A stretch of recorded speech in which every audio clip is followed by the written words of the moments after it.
আসসালামু আলাইকুম। পড়ালেখা রিলেটেড আরও একটি নতুন ভিডিওতে আপনাদের সবাইকে আমি স্বাগত জানাচ্ছি।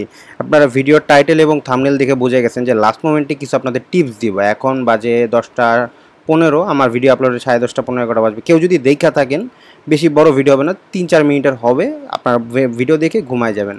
অনেক তো আপনারা মনে করেন যে পড়ছেন, তো আপনাদের আমি মাথা ঠান্ডা করার জন্য কিছু কথা বলবো, এটা একটু শেষ পর্যন্ত দেখেন। আর চ্যানেলে নতুন হয়ে থাকলে প্লিজ সাবস্ক্রাইব করে দিন। নেক্সট ভিডিও যেগুলো আসবে ওগুলো অনেক ইম্পর্টেন্ট হবে, সাজেশন দিব, প্লাস আরও জিনিসপাতি বুঝাই দিব, অনেক টপিক আমি পড়াবো যেগুলো অনেক গুরুত্বপূর্ণ হবে। আর প্রিপারেশন নাও থাকলে আপনারা যাতে ভালো একটা রেজাল্ট করতে পারেন সেই ব্যবস্থা আপনাদের জন্য থাকবে। তো ভিডিওটা শুরু করা যাক। আর ভিডিওটাতে অবশ্যই লাইক একটা দিন, কমেন্ট চাইলে করতে পারেন, আর গ্রুপ টুপগুলো জয়েন দিয়ে রাখেন। তো মেইন কথা যেটা আপনাদের বলবো, কালকে তো আপনাদের ইংলিশ সেকেন্ড পেপার পরীক্ষা, তাই না? এখানে দুইটা পার্ট আছে, একটা হচ্ছে আপনাদের রাইটিং পার্ট, একটা গ্রামার পার্ট, ঠিক আছে? প্রথমে আসি গ্রামার পার্ট নিয়ে কথা বলতে। সবাই আপনাদের অনেক সাজেশন, অনেক পড়া, অনেক ওয়ান শট ক্লাস হ্যান ত্যান হাবিজাবি করছেন, কিন্তু কথা হলো ভাই, আপনার পরীক্ষা আপনাকেই দিতে হবে। তো পরীক্ষা দেওয়ার ক্ষেত্রে কিছু জিনিস আপনাকে মাথায় রাখতে হবে। আপনাকে একটু কনফিডেন্ট হতে হবে, ঠিক আছে? কনফিডেন্ট না হলে আসলে পারবেন না। কনফিডেন্স ইজ দ্য কি। এখানে আপনাদের আমি একটা জিনিস বলি, যে আপনারা যখন জিনিসগুলো লিখবেন, আপনার লিখতে গিয়ে দেখবেন কিছু জিনিস আপনার রিলেটেবল লাগছে, যে না মনে হচ্ছে যে এই ওয়ার্ডটাই মনে হয় এই জায়গায় বসবে, বা এই লাইনটা মনে হয় এভাবেই হবে। যদি আপনার একটু ডাউটও থাকে, আপনি ওই লাইনটাই লিখবেন। লিখে দরকার পড়লে একটা সুন্দর করে পাশে একটা হালকা দাগ দিয়ে রাখবেন, হালকা একটা দাগ দিয়ে রাখবেন। দাগ দিয়ে রেখে আপনি অন্য অন্যগুলো করে ফেলবেন। এটা হলো 1 নম্বর বিষয়, যদি কনফিউশন থাকে। 2 নম্বর বিষয়, অনেক সময় দেখা যায় আপনার মনে করেন যে বিভিন্ন জিনিস থাকে যেগুলো ক্লুজ দিয়ে দেয়, যেগুলো আপনাকে লিখতে হবে। সেকেন্ড পেপারের ক্ষেত্রে বেশি থাকে এরকম। যদি এরকম দিয়ে দেয়, সেক্ষেত্রে আপনার যেটা করতে হবে, যে ক্লুজগুলো দিয়ে দিবে, অনেক সময় মিলাইতে গিয়ে অনেক অসুবিধা হয়।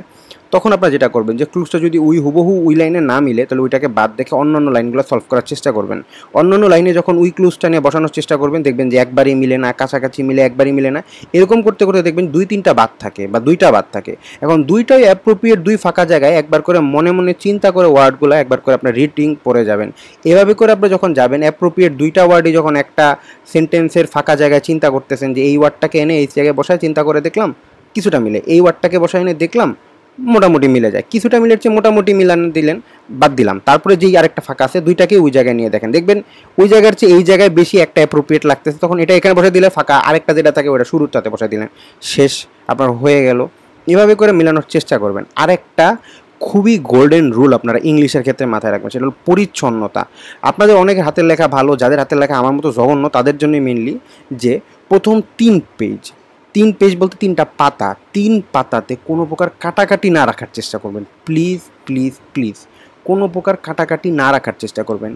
যতটা ক্লিন করে লিখতে পারেন ততটা ক্লিন করে লিখবেন। আর রাইটিং পার্টের জন্য আপনারা এতটুকু সময় রাখেন, যাতে আপনারা রাইটিং পার্টটা লিখে একবার রিভাইজ দিতে পারেন। মিনিমাম আপনারা, মিনিমাম, ম্যাক্সিমাম বললাম না, মিনিমাম আপনারা 40 মিনিট রাখবেন, ঠিক আছে?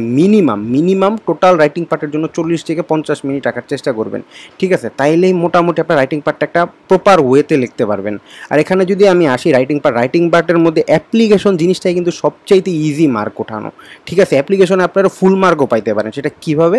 সেটা হচ্ছে আপনি যদি অ্যাপ্লিকেশনের যে প্যাটার্নটা আছে ওটা যদি একটু মেনটেন করেন, সেই ক্ষেত্রে আপনারা হয়ে যাবে। আর অ্যাপ্লিকেশনটা 1 পেজে লেখার চেষ্টা করবেন। ধরেন আপনার 1 পেজে যদি না হয়, আরেক পেজে যায় একটু, কতটুকু যাবে, সর্বোচ্চ আরেকটা পেজের একটুখানি যাতে আসে। আপনার কিন্তু অ্যাপ্লিকেশন বড় লেখার প্রয়োজন নাই।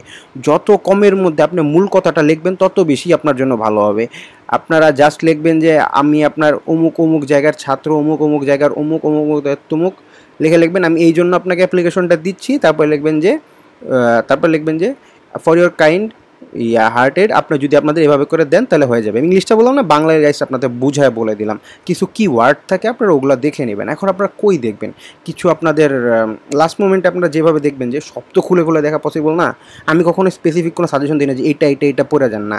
আপনি জাস্ট একটা যে কোনো জায়গার অ্যাপ্লিকেশন নেবেন, নিয়ে আপনি ওই প্যাটার্নটা দেখবেন, কথাগুলো দেখবেন। I beg to state that দিয়ে হলো শুরু করা লাগে, I therefore pray and hope that দিয়ে হলো শেষ করা লাগে। এই দুইটা জিনিস মাথায় রাখবেন। এতটুকু আমি বলে দিলাম আপনাদের। প্রথমে আপনারা হলো টু হেডমাস্টার টিচার হ্যান ত্যান লিখবেন, ডেট দিবেন, সাবজেক্ট দিবেন, তারপরে স্যার দিয়ে শুরু করবেন। স্যার লিখে কমা দিয়ে শুরু করবেন। I beg to state that, আমি এই জায়গার একটা স্টুডেন্ট, এমক তমুক তমুক। তারপরে 2-3 লাইন লিখবেন। তারপরে নিচেটা লিখবেন I pray and hope that. তারপরে দিকে লিখবেন যে আমি আপনার চাইতেছি আমার এইটা গ্র্যান্ট হোক, তাইলেই হয়ে যাবে। তারপরে বাকি যেই আপনার পরিচয়টা সুন্দর করে দিয়ে দিবেন, তাহলে মোটামুটি হয়ে যাবে। এক পেজের বিষয়ে না যাওয়ার চেষ্টা করবেন, আর পাশাপাশি 2 পেজে লিখবেন। মনে করেন এই পেজটা উল্টায় পিছনের অংশ নেবেন না, পাশাপাশি 2টা পেজ, এই পেজ থেকে যাতে এই পেজে যাচ্ছেন, এই পেজের উল্টায় এই পাশে যাতে আপনার কখনো না আসে। সেম ফর প্যারাগ্রাফ যখন শুরু করবেন এই পেজের সাথে এই পেজটা যাতে লিঙ্ক এরকম করে পেজে লেখা শুরু করবেন, এটা সুন্দর দেখা যায়। স্যার যখন খুলে এভাবে নিচ্ছে যাতে এখান থেকে শুরু হয়ে এদিকে দেখতে পারতেছে, উনি স্টার্টিংটা সুন্দর দেখতে পারতেছে, ওনার কাছে মনে হচ্ছে যে মোরলেস প্যারাগ্রাফটা একটা ক্লিন প্যারাগ্রাফ আছে, সুন্দর একটা জিনিস আছে, ওকে, আপনার আর কোনো টেনশন নাই। এখানে আপনাকে ক্লিনলিনেসটা মেনটেন করতে হবে।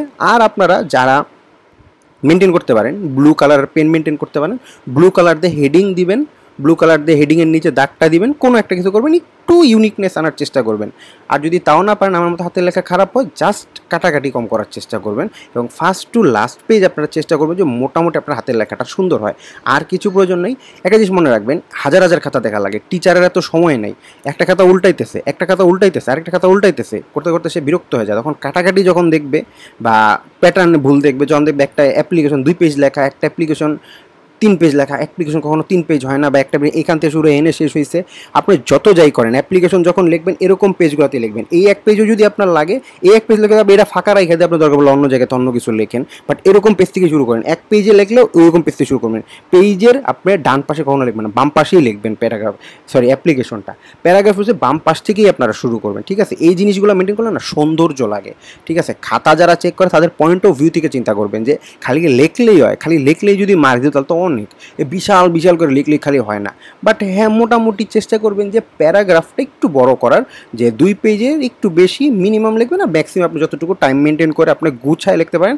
আর হ্যাঁ, প্যারাগ্রাফের ক্ষেত্রে কনক্লুশনটা অনেক ইম্পর্টেন্ট। আপনি এন্ডিংটা না দিয়ে জাস্ট একটা মোমেন্টে ফট করে প্যারাগ্রাফটা বন্ধ করে দিলেন, হবে না। একটু সুন্দর করে কনক্লুশনটা মোটামুটি একটা পর্যায় পর্যন্ত লিখে কনক্লুশনটা আপনি 4 থেকে 5 লাইন 6 লাইনের মধ্যে কনক্লুশন দিলেন, 1-2 লাইনে দিন, 4 থেকে 5 লাইনের মধ্যে কনক্লুশনটা দেওয়ার চেষ্টা করবেন, তাহলে আপনাদের জন্য সুবিধা হবে। আর আপনাদের গ্রামাটিক্যাল পার্ট নিয়ে আমি বলবো যে গ্রামাটিক্যাল পার্টটা আপনার প্র্যাকটিসের উপর ছিল, যতটুকু করছেন এখন পর্যন্ত। আপনি জাস্ট এখন নিজের গাট ফিলিংয়ের উপর ভরসা রাখবেন, তাইলেই হয়ে যাবে। আর কিছু না, এই ছিল। এখন নেক্সট এক্সামগুলো থেকে আমি দেখি আপনাদের টপিক ওয়াইজ গুছায় দিব যে এই টপিক পড়বেন, অ্যান্ড সাথে তো আমার সাজেশন তো ইনশাল্লাহ থাকবে।